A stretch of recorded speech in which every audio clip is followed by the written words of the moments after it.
乡亲啊，北港妈祖杯倒球锦标赛的预赛，3月24开始来比赛，啊8月17要决赛。北港朝天宫特别举办祈福的仪式，为选手祈求平安顺利。众人做伙团拜，祈求第3届3月24要举行的北港妈祖杯乒乓比赛会当顺利进行。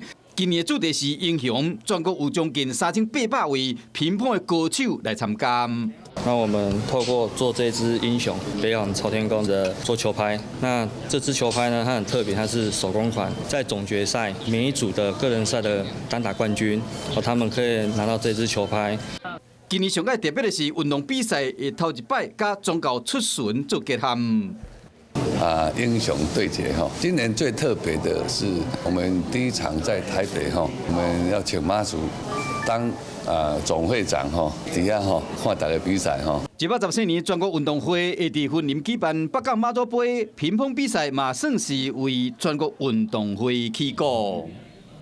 Hello， 我是蒋欣梅。想要抢先掌握最及时的新闻资讯吗？赶快订阅、按赞、开启小铃铛，锁定华视新闻 YouTube 频道。